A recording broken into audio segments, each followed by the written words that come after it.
¿Me pueden ver? Buenas noches. Sí, lo podemos ver. Ah, qué bueno. Solo déjenme ver que la presentación esté disponible para ustedes. Porque la semana pasada no sé qué pasó que no pude compartirla.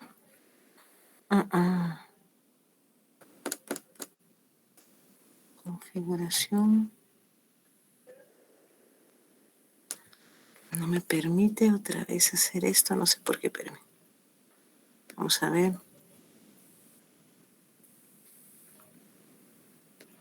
Déjenme ver. Cambiar pantalla. Abrir imagen en imagen. No. ¿Pueden ver la presentación, compañeros? Sí, licenciada. Bueno. Entonces solo la voy a adelantar. ¿Se recuerda que estábamos hablando en cuanto al derecho internacional privado? Cómo va implícito varios elementos que lo vemos usualmente en nuestra vida diaria, como son los matrimonios. Algo muy importante, por ejemplo, la adopción. ¿Qué pasaría? ¿Qué es el concepto de adopción que se tiene en Guatemala? Incluso recuérdense que hemos ampliado a lo que antes se consideraba que era una familia ampliada. A ver, ¿qué tanto han leído sobre la ley de adopciones? Se recuerdan que durante un tiempo se nos estuvo criticando que éramos un país donde también exportábamos niños en adopción.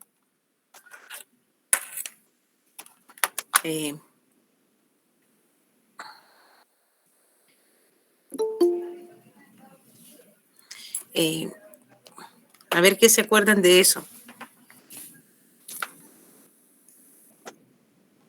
Yo sé que acaban de empezar. Déjenme ver si les puedo grabar la presentación para que podamos tener acceso a la misma. Bueno, también la adopción es un elemento muy importante que es parte o fue considerado parte del derecho privado, porque ¿en dónde estaba regulada la adopción como figura en el ordenamiento jurídico antes que se creara la ley de adopciones? Código Civil. En el Código Civil, muy cierto, Braulio. Pero recuérdense que una de las cosas que se nos criticó y que hay una convención sobre las adopciones era de que Guatemala era un país donde ustedes recordarán que había un procedimiento en el que las personas supuestamente acordaban dar en adopción a un hijo y lo hacían ante notario. Se habló incluso y se investigó a notarios que ya se dedicaban a ese negocio, que se pagaban ciertas cantidades, 20,000, 25,000 quetzales. Incluso les puedo decir que en algún momento como fiscal conocí a una señora que estaba en un refugio por supuestamente violencia contra la mujer, pero ella era una señora que había tenido como 5 hijos con su esposo, que ya los había dado en adopción en Estados Unidos y que se los había dado a personas de nacionalidad estadounidense y que estas personas les daban dinero. Y ella seguía teniendo hijos, se quedaba con 2, pero siempre. Entonces, como que los niños los teníamos como producto de exportación. ¿Cuál era el problema? De que la adopción es una figura muy necesaria, incluso hasta benéfica, le podría decir yo. Pero ¿cuál es el problema? Que la adopción tendría un problema si ya lo estoy buscando como fines de lucro o si no se cumple con el darle a un niño una estabilidad. Pero no se sabía, solo se daban en adopciones y no se sabía si esos niños realmente iban con una familia que los iba a ayudar o iban a ser sujetos de vejámenes, violaciones, quiénes los estaban adoptando, cuáles eran los fines de la adopción. Entonces, después de que se adoptaba, se daba algunas situaciones con la convención de la adopción o sobre todo lo que regula la adopción. Se tomó en cuenta mucho lo que había sucedido en Argentina con lo de las Madres de Mayo y se daba el derecho a estas personas adoptantes que también pudieran en determinado momento tener un vínculo con la familia originaria. Entonces era uno de los problemas. Entonces realmente vamos viendo matrimonio, vamos viendo contratos, vamos viendo adopciones y derecho penal, derecho administrativo, derecho laboral. Realmente el derecho internacional privado va a tener todas estas figuras. Entonces, va a haber esta dificultad. ¿Dónde vamos a establecer, dónde llega la limitación o el ordenamiento jurídico de Guatemala a dónde llega el ordenamiento jurídico de Estados Unidos? ¿O cómo es que este ordenamiento de otro país logra introducirse en el territorio de otro estado? ¿Cuáles son las razones por las cuales se va a dar?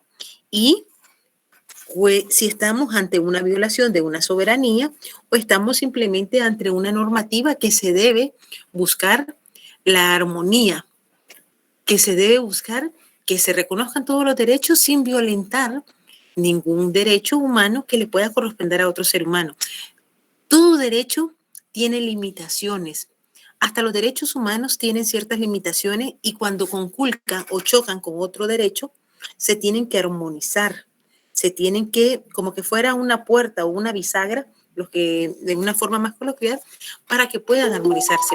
El jurista Carlos Avellanos García, que era el libro que les mostré la semana pasada, él consideraba que la precariedad, que es el problema, porque es necesario que nace el derecho internacional privado y que garantice los derechos de los extranjeros, es porque él dice, y es una realidad, hay una precariedad normativa y carencia muchas veces en los órganos jurisdiccionales superiores que resuelvan el conflicto de leyes en el espacio y que ha propiciado que haya una abundante especulación doctrinal que no siempre ha redituado soluciones prácticas convenientes y que ha dado pábulos a las más encontradas decisiones jurisprudenciales. ¿Qué es lo que dice eso? Y le voy a preguntar a ustedes, muy sincero, ¿cuántos de nosotros podemos decir que tenemos un órgano legislativo que cumple o tiene un protocolo para crear leyes y que las leyes vayan en beneficio de la mayoría de la población? Adolescentes, niños, ancianos, adultos, mujeres, hombres. ¿Cuánto pudiéramos decir de nuestros honorables congresistas? Sí, Braulio, adelante. Buenas noches, licenciada. Buenas tardes todavía. Buenas tardes, licenciada. Fíjese, licenciada, que precisamente de ese tema venimos hablando hoy con mi jefe, el tema del ordenamiento jurídico, ¿verdad? Y por poner un ejemplo, estábamos hablando de que la cuestión de la comisión de la ley de comisión de postulación, ¿verdad? O el tema de los sindicatos. En papel es muy bonito. Cuando uno lo lee, uno dice, no, pues ahí está todo claro, ¿verdad? Cuando uno lee esquemas del procedimiento de creación de leyes y lee las explicaciones, acá la doctrina, las exposiciones de motivo del tema, en papel todo muy bonito. La práctica es otra historia, ¿verdad? Pero hasta en papeles. Yo no sé si se recordarán, hace como 3 años crearon una ley y en la propia ley la abrogan la misma ley.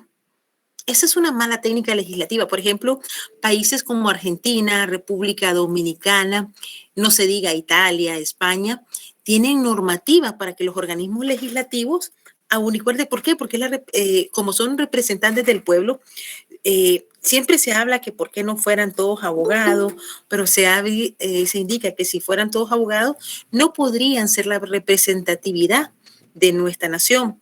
Entonces, lo que sí tienen que tener es buenos asesores, pero asesores que realmente hayan sido los mejores estudiantes, hayan sido propositivos, que busquen la forma adecuada de crear una ley. Incluso, mucho se ha criticado de que por qué buscamos el derecho comparado. Es que el derecho comparado se puede y se debe de utilizar, pero ¿qué es lo que debemos de tener cuidado? Que cuando ese derecho comparado lo traigamos a nuestro país, lo adecuemos a nuestra realidad, a nuestra forma de ser. ¿Y qué es lo más complicado con Guatemala? Que como les digo, recuérdense que tenemos 23 diferentes formas de pensar, de diferentes idiomas, lenguas, que estas personas tienen su propia cosmovisión, su propia forma de pensar. Debe ser conceptualizado a la realidad. Y no solo a la realidad, el derecho es cambiante, el derecho evoluciona, el ser humano evoluciona. Como decía Sócrates, el ser humano somos un animal. Tenemos todo lo mismo que tienen los seres animales. ¿Qué es lo que nos hace la diferencia? El raciocinio. Entonces somos un ser animal, somos un animal pensante, somos un animal que tiene que estar en sociedad. Muchos animales en la naturaleza pueden andar solos, nosotros no. Nos tenemos que reunir en sociedad. Por eso es que cuando se hablaba en Grecia de la polis, se hablaba de esta sociedad en la que teníamos que interactuar. Pero ¿qué es lo que pasa?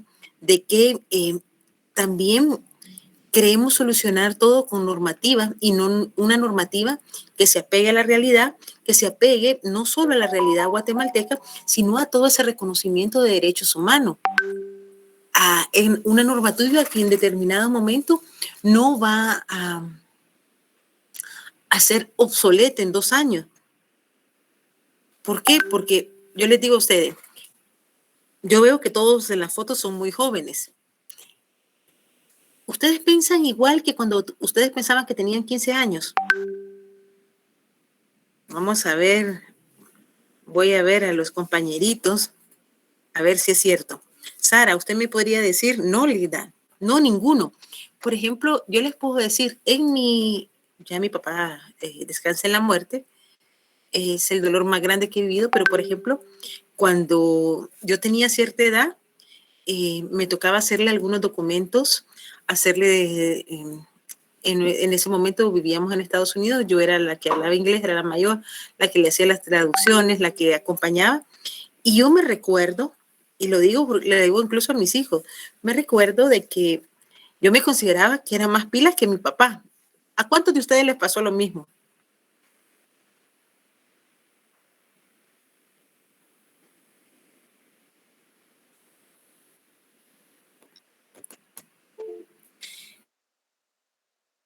La pantalla completa y la ventana de navegador entera compartan una sola pestaña o una ventana diferente. Es que me puso algo. Entonces, no, pero es que hay un momento en el que nos pasa que creemos que podemos hacer eso, que somos más inteligentes, y el ser humano, incluso en la Biblia lo dice, la tontera está aunada a la juventud. Entonces, el ser humano va cambiando y es por eso que necesitamos tener normativa. Y sí, hay una precariedad, no solo la tiene Guatemala, no solo la tiene México. Hemos tenido esa precariedad de lo que es la normativa de los diferentes órganos legislativos a nivel internacional. Muchos la tienen. Hay países que han mejorado, pero no lo podemos negar. Sería tapar el sol con un dedo. Y me interesa incluso que vean que eso no ha sido un problema desde ahorita. Por ejemplo, ¿cuántos no hemos oído hablar de Federico Carlos von Sabin o Carlos von Sabin? Lo tuvieron que haber visto porque en el primer año de Derecho vemos lo que es la interpretación de la ley. ¿Quién hizo la interpretación de la ley hace más de 200 años? El alemán Carlos Federico von Sabin, jurista alemán, fundador de la Escuela Histórica del Derecho. Él es el más grande jurista de jus privatistas del siglo XIX. Desarrolló la teoría de la interpretación de las normas jurídicas, a ver si se recuerdan. Cuando una norma jurídica tiene ambigüedad, no la podemos entender, ¿qué es lo que tenemos que hacer? Vamos a irnos a las famosas 4 categorías: el elemento gramatical, el elemento lógico, el elemento histórico, que era lo que estaba pasando en ese momento, como dijo el compañero. A veces vemos, realmente yo he tenido la oportunidad de ver constituciones por cuestiones diversas. Me leí la Constitución de Costa Rica y que los ticos dicen que son los mejores juristas. Déjenme decirles que realmente ustedes ven la Constitución tica y la Constitución guatemalteca y como dijo el compañero, nuestra Constitución es bella. ¿Qué es lo que pasa? Que ya cuando la vamos a aplicar a la realidad tenemos muchas falacias. Y si vemos, por ejemplo, para decirle, ¿ustedes saben por qué no se aplica la pena de muerte en Guatemala? Tratado de San José. El Tratado de San José sí, pero antes de eso, ya en la Constitución se estableció que ni a las mujeres ni a los mayores de 60 años se les podía aplicar. Ustedes saben por qué está en la normativa que no se puede aplicar a la mujer la pena de muerte cuando discutieron los legisladores que fundaron la Constitución. Cuando ellos se dieron, ¿saben cuál fue la razón? Buenas tardes. Buenas tardes. Sí, Ana Cristina. Pues creo que son dos criterios. En primera instancia también está esa situación que no se puede medir la peligrosidad de la persona, entonces que por eso pues también se consideró. Y porque hay un antecedente, creo que se trata de un caso que ocurrió en Estados Unidos, de una mujer donde efectivamente sí se le aplicó la pena de muerte y estaba embarazada, entonces pues eso ya repercutía porque también se le quitó la vida al niño, entonces eso bueno, sería... Yo les invitaría, Mónica, sí, dígalo y después les voy a... Gracias, licenciada. Según recuerdo que nos dijo el licenciado Carlos, el licenciado Arsenio, su esposo, que era porque la mujer es dadora de vida. Bueno, cuando estamos, sí, es una de las partes que utilizaron, pero cuando se hizo la discusión entre los constituyentes, los legisladores constituyentes, se estableció dos razones, porque la mujer era la dadora de vida y porque era un criterio de discriminación, porque se supone que la mujer no éramos capaces, no teníamos intelectualmente la capacidad de causar los asesinatos, entonces no éramos insignificante para eso, y la otra eran los mayores de edad porque ya no valía la pena. Pero entonces, ¿por qué nos dejaron fuera de la pena de muerte y no fuera por una discriminación positiva? Fue una discriminación negativa. Ahora, lo que dice Ana Cristina, sí. Ana Cristina, hay dos razones. En la Corte Interamericana de Derechos Humanos dicta dos sentencias en contra del Estado de Guatemala antes de que la Corte de Constitucionalidad declare que ya no se va a aplicar la pena de muerte. Es en el caso de Rash Cocó y Fermín Méndez. En estas dos sentencias, Fermín Méndez se le acusa que en Escuintla se lleva a una niña, la viola y le da muerte. Cuando hace la acusación, se fue por homicidio calificado, se da una modificación de conformidad con lo que establece el Código Procesal Penal. Ya en la parte del debate, el fiscal que lleva el caso modifica la acusación y de conformidad con la ley, cuando yo modifico que voy a cambiar el delito en el debate, se debe de suspender el debate, darle un plazo de 10 días a la defensa pública o al defensor para que ejerza una violencia. Lo tiene que hacer el tribunal, lo tiene que hacer el fiscal. Si el tribunal no lo advierte, es su obligación de conformidad con el principio de convencionalidad del fiscal de hacérselo ver para no incurrir en una violación de derechos humanos. Lo que ocurre acá es que se lleva a cabo el debate, no se da los 10 días, se van a casación, se fueron de una vez a amparo, y Fermín Méndez y Raj Cocó presentan la demanda porque ellos lo condenan a la pena de muerte. ¿Se acuerdan que antes de la pena de muerte en Guatemala estaba el fusilamiento? Después se hablaba de la inyección letal y cuando se daba el fusilamiento, nadie sabía cuál es la arma que estaba cargada, porque algunas sí estaban cargadas, otras no. Y eso es para evitar que la persona que lo ejecutara pues tuviera algún problema de conciencia. ¿Qué es lo que pasa? Que nos condenan porque cuando empiezan a ver, se dan cuenta que el ordenamiento jurídico guatemalteco, como bien dijo Ana Cristina, tenía todos los delitos que tenía la pena de muerte, hablaban de la peligrosidad del actor. Cuando hablamos de la peligrosidad del actor, nos vamos al derecho penal de actor y no de acto. El derecho penal contemporáneo habla del derecho penal de acto, que significa que solo se va a castigar a una persona por los hechos o actos que haya cometido y que se puedan probar.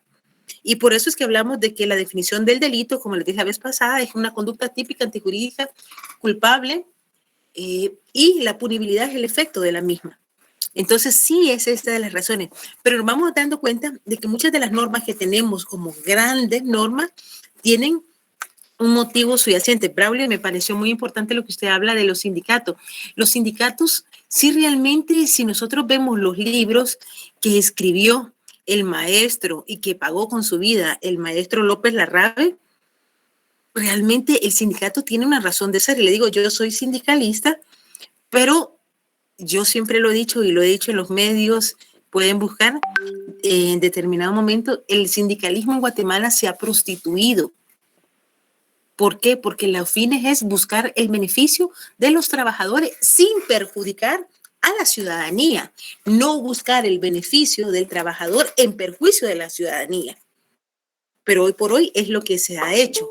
Por ejemplo, si alguno de ustedes es maestro, lo siento mucho, pero no me van a decir que Joviel Acevedo es un gran moralista, una persona que construye.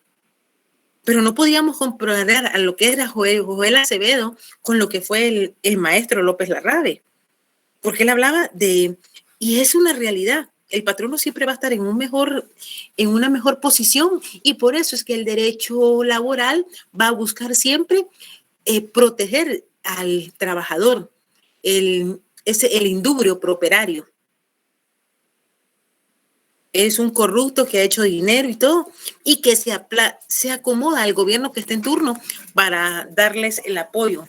Eso es una prostitución de figuras jurídicas que fueron y nacieron con el objeto de ayudar, no de beneficiar a personas que no lo valen la pena.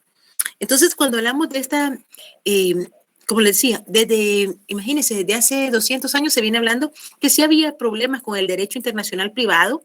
¿Por qué? Porque había que determinar que a veces hay espacios en que quedamos en ambigüedad. ¿Y qué es lo que han hecho? Muchos estudiosos del derecho, doctores en derecho internacional privado, han propuesto soluciones a estos problemas. Y no es soluciones porque lo hemos estado viendo. ¿Qué pasaría si yo me quiero casar con una persona del mismo sexo y me voy a otro país? También se ha dado que me quiero divorciar para casarme con otra persona y que una norma jurídica no me aplique. Eso es un fraude de ley. Y recuérdense que ya lo vimos acá porque se habló cuando lo hizo Sandra Torres con el expresidente Álvaro Colón. Entonces, todos estos elementos son situaciones que se van dando. Por ejemplo, Carlos Bonsaben, cuando publica este estudio que denominó el sistema del derecho romano actual, en el cual él aborda algunos de los aspectos de derecho internacional privado al establecer los límites temporales y límites locales del imperio de las reglas. Consideró su aporte a esta materia que era muy modesto, pero no es cierto. ¿Por qué era importante? Porque recordarán que en la parte histórica, nosotros, cuando yo les hablo de que tenemos un sistema romano-francés o germano-francés, ¿por qué? Porque acuérdense que Roma después fue conquistada por los germanos, después también a España. Ustedes han leído la evolución histórica de nuestra Constitución guatemalteca. Hay un compendio de la Corte de Constitucionalidad y ustedes saben que nos invadió España y nos conquistó. Ahora les voy a preguntar, los que recibieron derecho constitucional con el doctor Pérez, pues sabrán. Creo que algunas veces yo llegaba a cubrir algunas clases, pero que a nosotros nos rigió las constituciones de España. Pero ustedes saben que nos rigió la Constitución de Cádiz. Bueno, la Constitución de Cádiz era de Francia. ¿Y por qué nos rigió? Porque en determinado momento Francia conquistó España, le dejó dejó a sus reyes y a las personas que gobernaban. Sin embargo, promulgó la Constitución de Cádiz, y la Constitución de Cádiz, cuando nosotros vemos la parte histórica de Guatemala, también nos rigió. Entonces nos vamos a dar cuenta que realmente en el derecho internacional privado vamos a ir viendo que tenemos que aplicar este imperio de la ley, este derecho romano, que todavía tenemos el derecho penal, el derecho civil, tiene mucha normativa que viene desde el derecho romano.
propias concubinas o podía estar con las propias esclavas y tener hijos de ellos. Entonces, ¿qué es lo que pasó?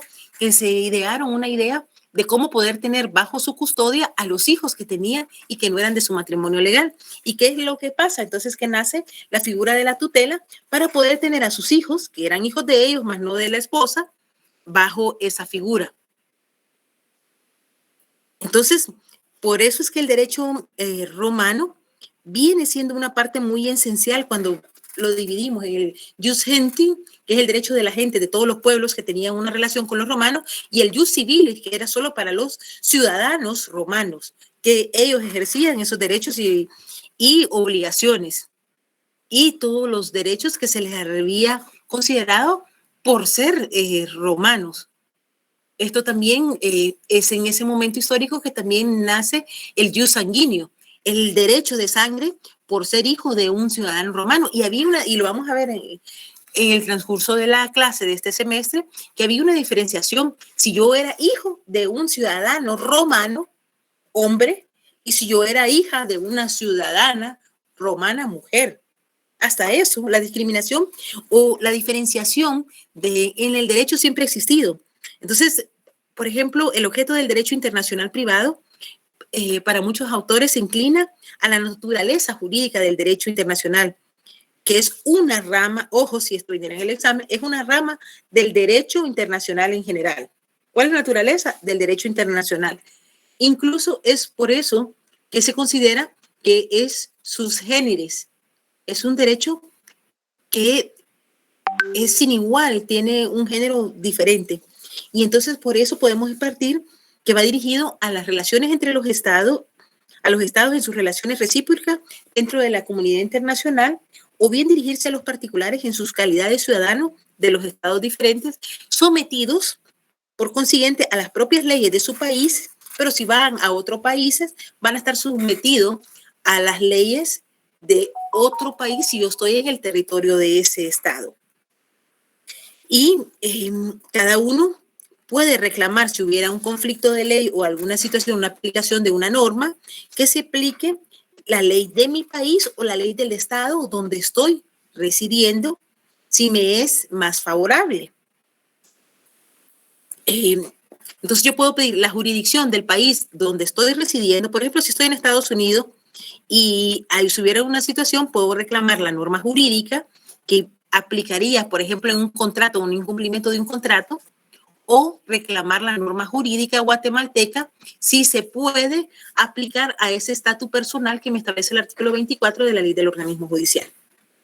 Y vamos a ver que en el primer caso el derecho internacional es privado y en el segundo caso, en el primer caso cuando son entre estados, las relaciones entre los estados recíprocas es en derecho internacional público, perdón, me puse privado, y en el segundo es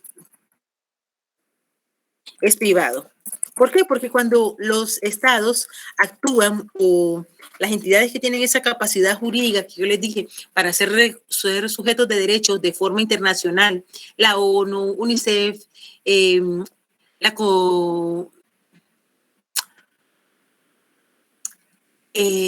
Vaticano, todos estos estados, cuando actúan como Estado, están hablando en el derecho internacional público.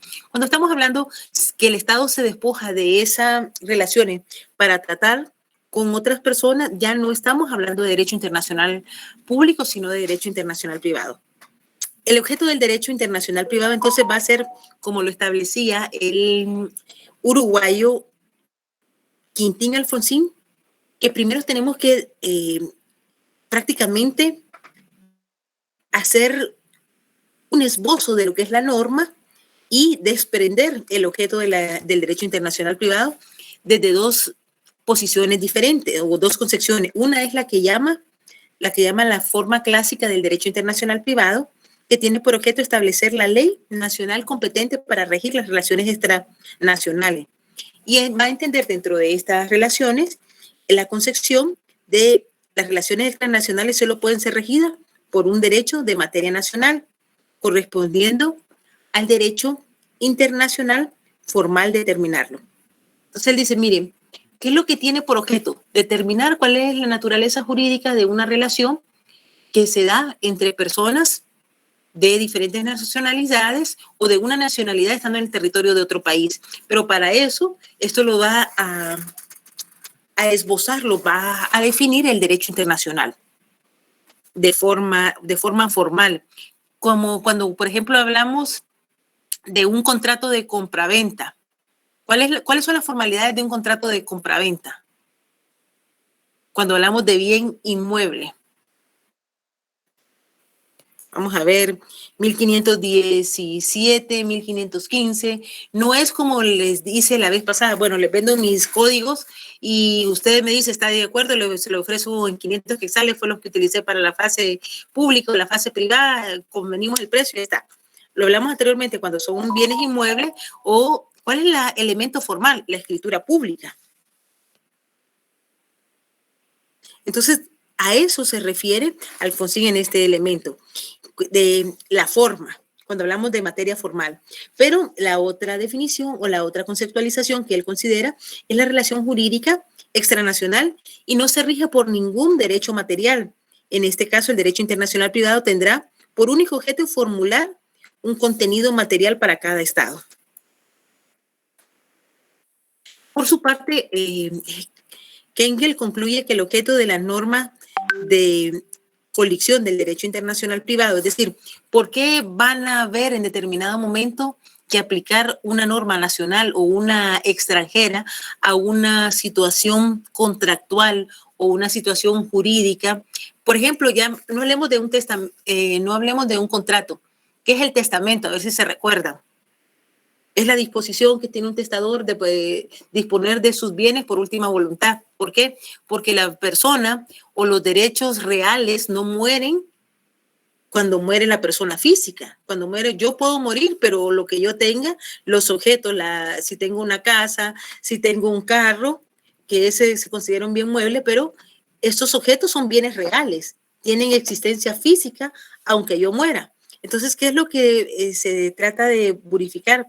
Que en el testamento, el testador, el cajus, dispone sobre sus bienes para después de su muerte, o incluso puede haber un legado, yo puedo también dar una donación entre vivos o una donación entre muertes. Todos estos elementos van a ser parte de lo que es el derecho internacional privado.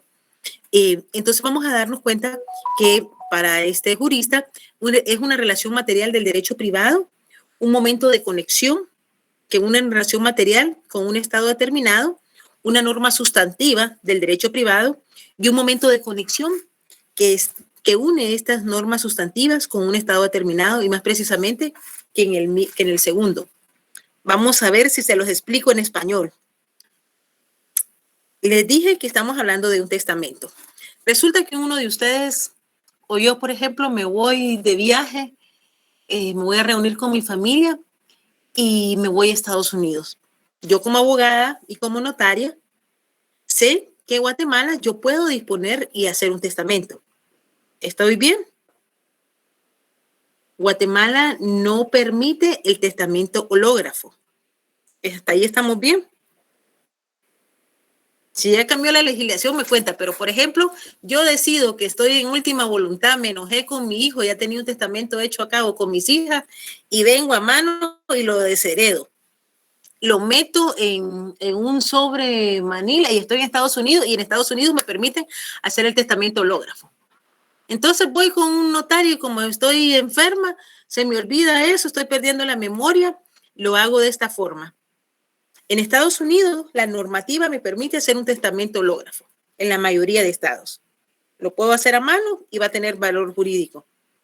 Ahora la pregunta, como el derecho internacional privado lo que hace es colisionar, en Estados Unidos esa norma es permitida.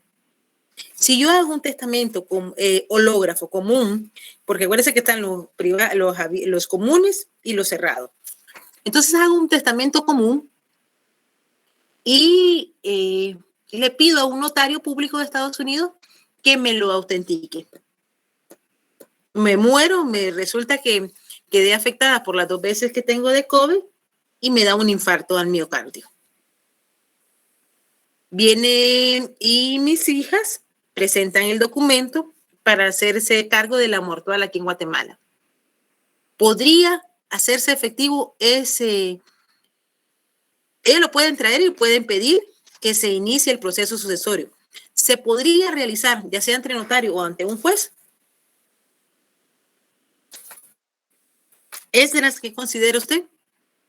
¿Ya vieron el testamento? Porque ahorita ustedes están en derecho, ya tienen que estar viendo obligaciones.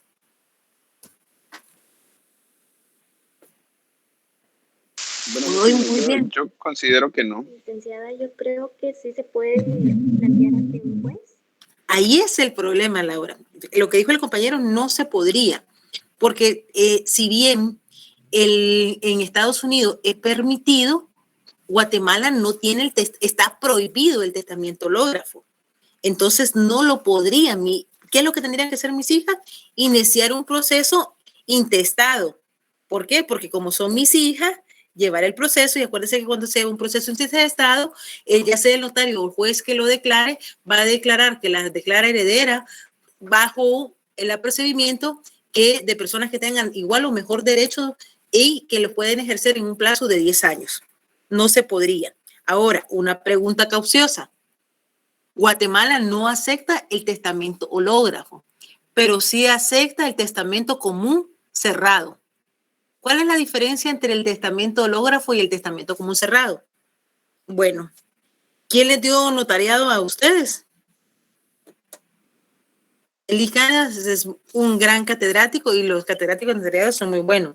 Yo tuve el honor de tener mi vaca sagrada, ya no está en la facultad, pero cuando hablamos de un testamento común cerrado, ese sí lo puede hacer la persona a mano, pero ¿qué es la diferencia? Que se mete un sobre manila y sobre, esto incluso es pregunta de privado, y le digo porque sobre la escritura o sobre ese sobre de manila, el notario hace la anotación de que la persona se presentó para hacer el testamento común cerrado, hace un acta y se debe de poner, ahorita les voy a presentar para que vean.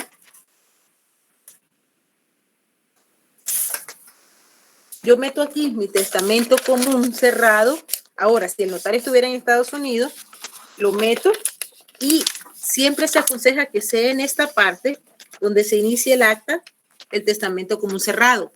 ¿Por qué? Porque si alguien lo rompe, ya no tiene validez. Entonces, ahí sí sería la única forma que yo lo haga a mano, pero en esta parte va toda la obligación del acta que va a hacer el notario y que va a avisar al registro, al director del Archivo General de Protocolo para hacer ver que yo he otorgado un testamento común cerrado. Si esta aplica, se rompe, por eso es que nunca ningún notario va a ver, ustedes en las clases de notariado jamás les va a decir que hagan un testamento común cerrado porque tiene mucha incertidumbre jurídica. Esa sería la única forma, que lo hiciera ante notario, pero no es lo mejor. Lo que podría hacer es que ante un notario o yo puedo hacer ante un notario, voy y redacto. Acuérdense que, ¿qué es lo que pasa? Que para redactar un testamento debo de cumplir con lo que establece el artículo 42, 41, 2, 3, 4, 42, 48, sin más recuerdo de notariado, que tengo que tener 2 testigos, que tiene que ser un notario hábil. Sí, Ana Lucía. Adelante. Digda, disculpe, se me activó la manita. Pero no, tranquila. Entonces, debo de cumplir esto. Por ejemplo, si hay notarios que están en el extranjero, ante él puedo redactar mi testamento y ese tendría efecto. ¿Qué es lo que pasa? Que cuando lo redacto allá, acuérdense que el notario que está en Estados Unidos no puede tener las hojas de protocolo allá. Entonces, ¿qué es lo que voy a tener que hacerlo? Es que ese notario lo que lo va a hacer es en hojas papel bond, va a cumplir con los requisitos que tenga Estados Unidos más los requisitos que tenga en Guatemala. Y esto es lo que se conoce como locus rei exactum, locus rei executio, que está dentro de la ley del organismo judicial, que va a ser posteriormente, lo vamos a hablar. Es para que puedan ir entendiendo, porque si no van a decir, solo les estoy dando conceptualizaciones, pero ¿cómo lo entiendo? ¿Cómo se digiere esto? ¿Hasta ahí entienden? Si tienen alguna duda, no se preocupen, compañeros, que aquí lo que es mi obligación enseñarles que entiendan y cómo se pueden dar estos elementos. El jurista internacionalista español José Ramón Arret y Arregui nos indicó que nuestra materia persigue como objeto organizar jurídicamente la vida privada de la comunidad internacional. Organizar qué es la vida de los ciudadanos de los diferentes países. Y consideran, hoy por hoy la mayoría de juristas de derecho internacional privado han llegado al consenso que la naturaleza del derecho internacional privado es una rama del derecho internacional en general, es sui generis, como les dije anteriormente, y esto en virtud de que parte puede dirigirse a estas relaciones entre los estados y parte entre las propias personas. Entonces vamos a ver que muchas veces vamos a estar sometidos a dos jurisdicciones. La jurisdicción del estado donde vivimos o residimos casi siempre, y eventualmente cuando vamos a otro país vamos a respetar nuestro derecho o nuestra normativa nacional, pero también la normativa internacional. Vamos a ver si se los puedo ejemplificar. Por ejemplo, en Guatemala no tenemos autorizado consumir drogas, ¿o sí? No es que no hayan drogas y no las vendan, y no es que ustedes puedan comprarse un su colmillo o al que le guste comprar marihuana porque se hace un suplito de marihuana, como dicen los patojos. No. Es que si a ustedes lo agarran con esa droga, se va a ir por lo menos por posesión para el consumo. Si el juez considera que la cantidad de droga que usted tiene es suficiente solo para su consumo. Si no, ya hay otros delitos. Pero, por ejemplo, hay normativa, y eso se da mucho en Holanda, está el permitido el uso de la droga. No sé si ustedes han visto en Ámsterdam, incluso hay en la ciudad de Ámsterdam, ustedes van y hay mujeres que se están exhibiendo para la prostitución. Y usted se puede agarrar un pito o no de marihuana, o un colmillo, o otro tipo, una tacha, éxtasis. Y para ellos no es normal, pero tienen un sistema de salud que es muy normal. Pero si esta persona viene a Guatemala y la encuentran con marihuana, con cocaína, él puede decir, mire, momento, en Holanda esto está permitido y yo no sabía que en Guatemala no lo puedo hacer. O contrata a una prostituta y lo encuentran en la calle, ¿qué va a pasar con él? Le va a decir la policía, muchas felicidades, lo está haciendo bien, regresa para la próxima. O se lo llevan detenido.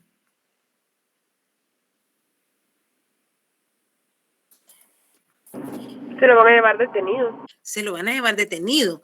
Que él puede establecer que es un error de prohibición porque su país y todo lo demás, y si él viene de paseo, se le dé una figura como el criterio de oportunidad, que era lo que se decía en estos casos, porque sí, efectivamente ellos lo tienen permitido, lo puede alegar, pero estos son los conflictos que en la realidad se dan.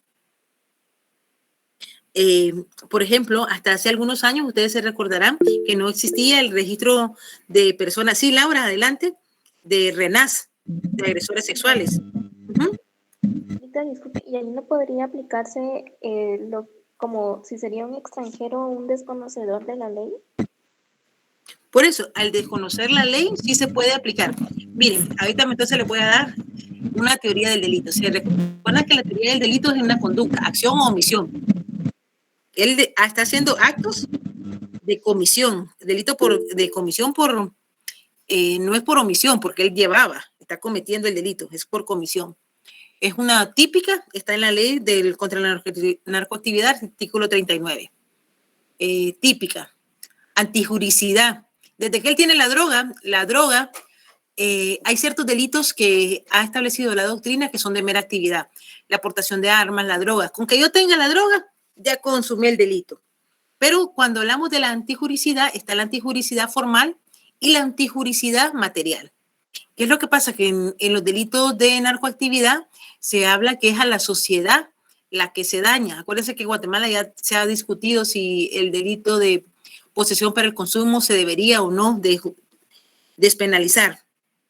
Pero como está penalizado, podía un abogado defensor establecer que se ir a debate y que se vaya por un error de prohibición o por una causa de justificación, porque la persona no sabía lo que usted me estaba diciendo, que esto era delito. Pero este señor viene por 2 meses, tiene su boleto de viaje, o 1 mes, o es mochilero. Si abren a debate, se va a tener que estar 1 año privado de libertad. ¿Ustedes le aconsejarían como abogadas defensores eso a su abogado, a su representado? Yo le aconsejaría, y sigo siendo fiscal, que se vayan por un procedimiento por un criterio de oportunidad. Y como no sabía, bueno, ya que va a comprar drogas, mejor que dé una donación, por ejemplo, cabecitas de algodón, animis. Lo hacíamos en otras fiscalías, en otras ocasiones. ¿Por qué? Porque la idea es que resalzan algo a la sociedad. Y en vez de que se droguen y se quemen las neuronas, por lo menos que den ese dinero a centros de ayuda social. ¿Hasta ahí estamos bien? Bueno, entonces vimos que la naturaleza jurídica es de derecho internacional en general, es sui generis. Durante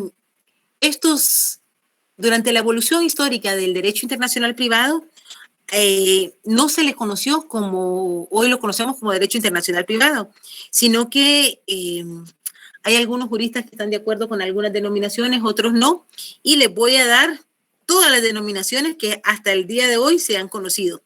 Por ejemplo, en el transcurso del tiempo, en determinado momento se le llamó ius gentium porque era el derecho de la gente a comparación de los ius civiles de los ciudadanos romanos. Ius gentium privatium, el derecho de la gente privada, en el contexto del derecho romano, conflicto de leyes, colisión de leyes, comitas o cortesías, y esto también lo vamos a ver cuando veamos la evolución histórica de nuestra materia. Derecho extraterritorial, derecho intermunicipal, derecho de las jurisdicciones combinadas, derecho internacional jurisdiccional, derecho intersistemático, derecho polarizado, elección de leyes, law of nation, derecho interespacial, y no estamos hablando de ninguno de las aeronaves que han lanzado a la estratosfera, por favor. Pero porque están hablando que pasa o ingresa en el espacio territorial, a esto se refiere de otro estado. Derecho intersistemático, derecho polarizado, y no estamos hablando de Estados Unidos y Rusia, sino porque hay diferentes formas o polos o formas de pensar. Elección de leyes, teoría de la extractividad de las leyes, derecho del extranjero, teoría de los estatutos, derechos de los límites, derecho privado humano, derecho polarizado anormal y otras.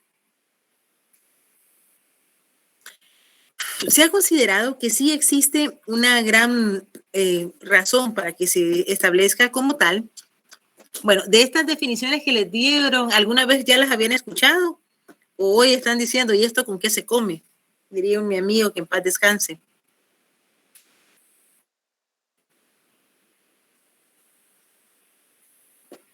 Vamos a ver.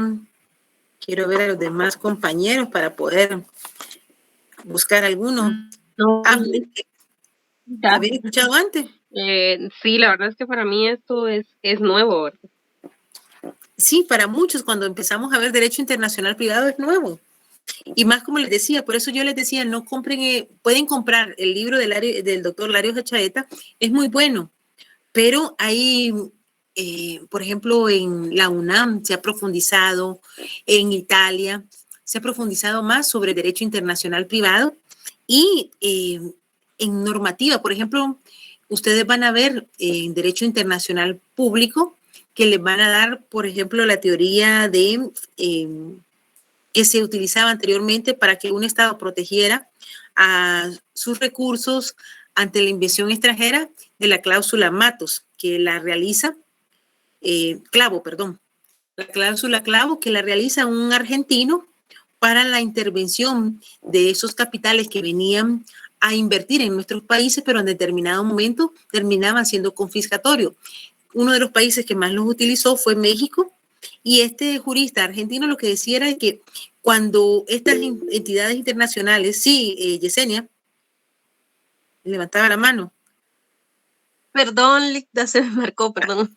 La cláusula clavo establecía que cuando, por ejemplo, venía un inversionista, lo que nos pasó con la United Fruit Company, Electric Bond Share, que cuando ellos vienen a hacer algunas transacciones con nosotros, ellos están en un estado de superioridad. ¿Y qué es lo que pasaba? Que si había algo, nos intervenían en los estados o los estados donde ellos eran originarios y teníamos grandes gravames. El último caso, si ustedes se recordarán, FEGUA, lo que es Ferrocarriles de Guatemala, está todavía en un proceso ya no a nivel internacional, sino en un arbitraje, por eso que se considera que como se declaró que el contrato era lesivo, se perjudicó a la empresa que lo había adquirido. Entonces, la cláusula Calvo lo que buscaba era que cuando estas personas vinieran a invertir en nuestros países para beneficiarse, porque económicamente extraen níquel, cualquier elemento, petróleo o cualquier elemento que ellos van a explotar, que renuncien a que su país lo iba a proteger en una demanda o iba a ingerir en algún proceso. Eso se utilizó ahora con la Organización de Comercio, ahora se ha hablado del arbitraje. Pero ¿qué es lo que pasa? Si en un arbitraje no están muy preparados los abogados de un país, a la hora de irse a un arbitraje se puede perder el arbitraje y tener consecuencias jurídicas, económicas para el país. Por ejemplo, Cuba es uno de los países que le ganó en un arbitraje a Estados Unidos. Por ejemplo, Estados Unidos tiene el welfare. El welfare es antes de la famosa seguros de Obamacare. El welfare sirve para ayudar a personas de escasos recursos para que se le dé una ayuda económica a mujeres que no tienen esposos. También se abusa de esta norma a ancianos y va acompañado de un seguro médico para estas personas que ya se jubilaron. ¿Qué es lo que pasaba? Que hubo un administrador de welfare en Miami que era cubano, se robó no sé cuántos millones, se fue a Cuba y supuestamente hizo una negociación con un ciudadano cubano. Entonces, el Estado estadounidense demanda a Cuba haciendo ver que ese capital que este señor había invertido lo había robado y que el Estado cubano sabía de eso y quería que el Estado cubano devolviera no solo lo que el señor se había robado, sino otros daños mucho mayor a la isla de Cuba.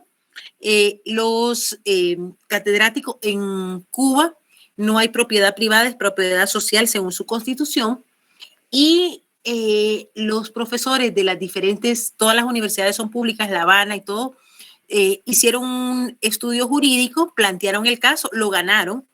Entonces, ¿qué es lo que se debe de hacer? Es preparar a nuestros abogados para que cuando se nos den estos casos realmente conozcan la normativa, tanto nacional como internacional y, claro, en materia de comercio y arbitraje, para que se pueda ganar. No sé si ustedes recordarán, la Universidad de San Carlos estuvo y las universidades privadas estuvieron haciendo algunos ejercicios por medio de arbitraje y creo que en los últimos años en la jornada de la mañana ganó el arbitraje, siempre quedaban en segundo lugar, ganaron el arbitraje o eso es lo que se está buscando, que estén preparados.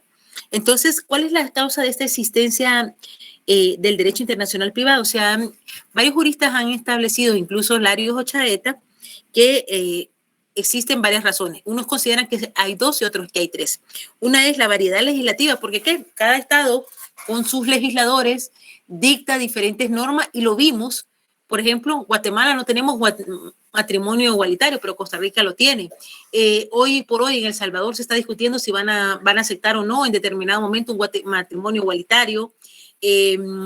La forma, a qué edad vamos a tener la mayoría de edad, cómo vamos a tener la adopción, cómo vamos a reconocer los derechos de ciertas personas. Entonces, aunque seamos países vecinos, tenemos normativa distinta.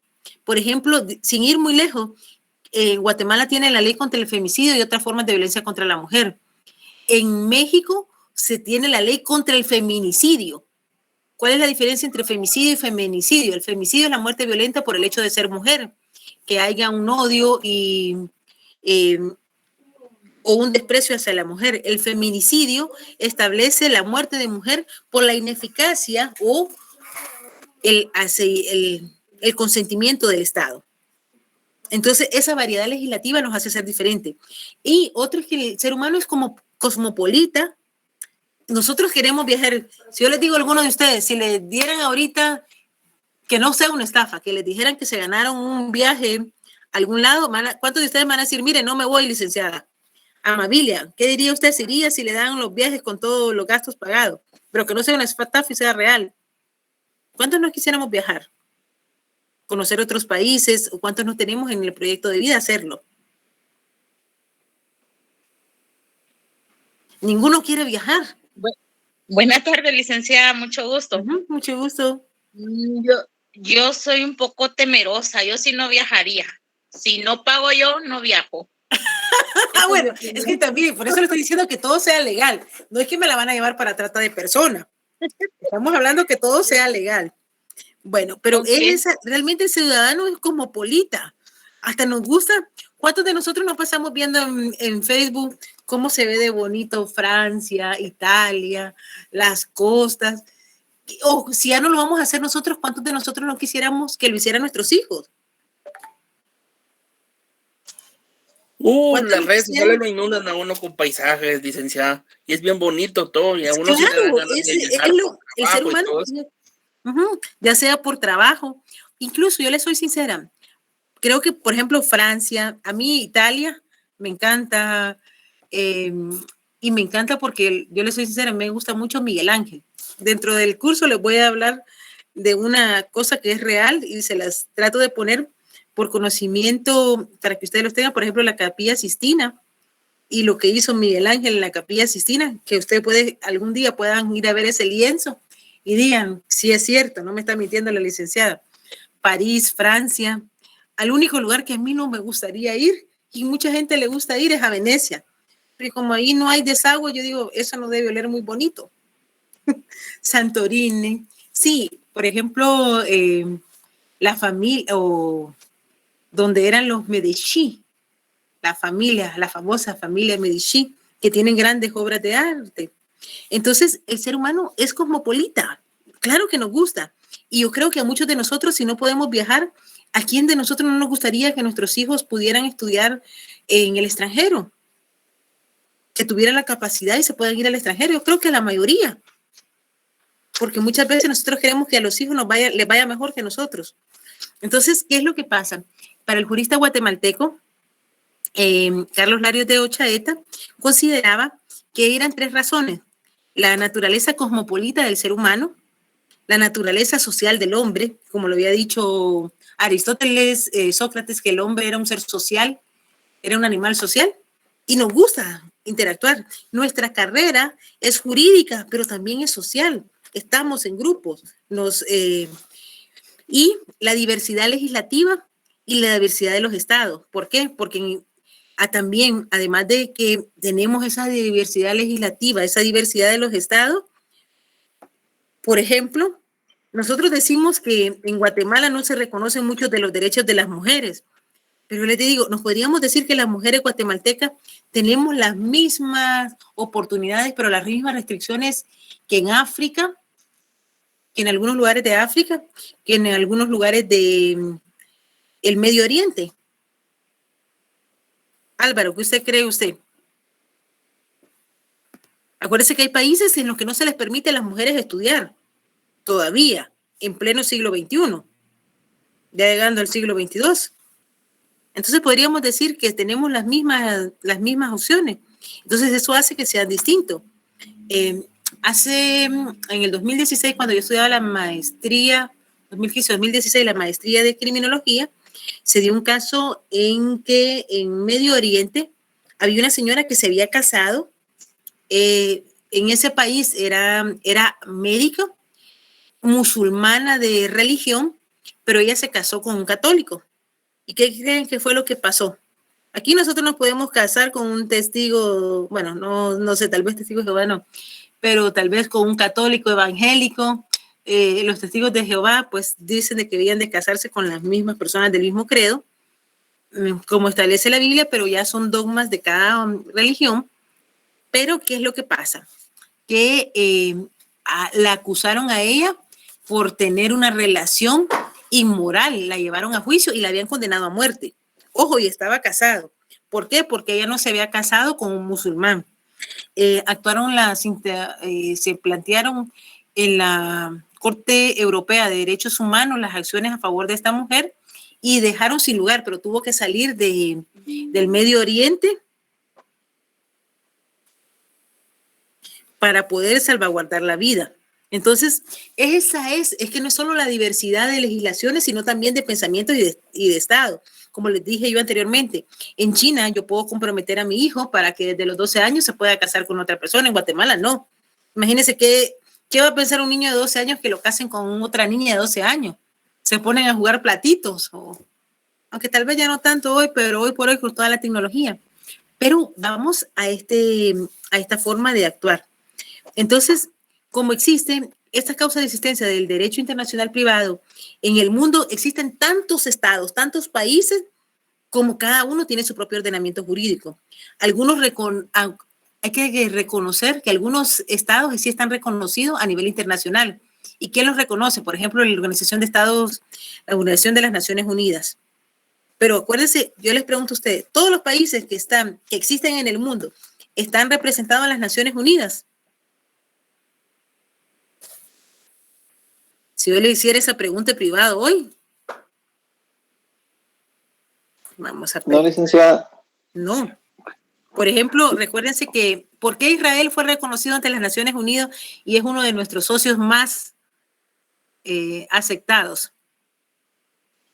Se convocó a asamblea en el 48, fue verdad. Pero el voto decisivo fue el de Guatemala para que fuera aceptado. Sí. Sin embargo, Arabia no ha logrado ingresar, los países árabes o musulmanes no han logrado ingresar porque precisamente Israel no permite que estén. Entonces hay muchos países que no están representados en las Naciones Unidas, aunque sí son estados, tienen su territorio, su ordenamiento jurídico, buscan el bien de su gente, tienen su propia religión, pero tienen estos elementos. Además, cada uno de estos estados pregonamos que en el ejercicio de la soberanía vamos a tener derechos políticos, económicos y sociales que van a ejercerse a través del órgano legislativo. Estas normas jurídicas serán de observancia para sus ciudadanos o para las personas que estén dentro del territorio. Esa es la norma general, como les había dicho anteriormente. Y para las mismas situaciones, los estados han legislado de forma distinta, situaciones sobre la mayoría de edad, la edad de contraer matrimonio con plena capacidad, los elementos de los contratos, quienes pueden contraer matrimonio, la tipificación de los delitos, la tipificación de los actos civiles, la sucesión por causa de muerte y todos estos, los elementos constitutivos del delito, un contrato. Recuérdense que nuestro Código de Trabajo habla de aquellos contratos que incluso pueden ser marítimos. Entonces sí tenemos una diversidad de situaciones que van a estar siendo legisladas. Bueno, ¿hasta ahí tienen alguna pregunta?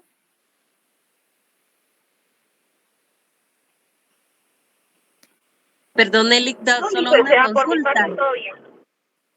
Va, cuénteme, la persona que tiene dudas y la consulta aquí. Sí, esto que nos está diciendo viene en las diapositivas, ¿verdad? Bueno, yo se los doy en las diapositivas. Se supone que puse que las estaba compartiendo, no sé si se estaba. Es que no se cambiaban, a veces se quedaban en una, entonces por eso le preguntaba. Les cuento, a veces seguía la misma.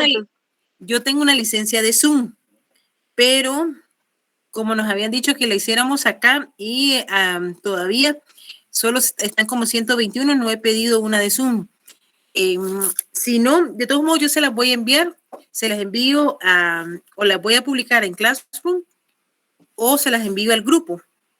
Gracias, licenciada. A veces por el contenido cuesta escribir rápido, entonces por eso le preguntaba.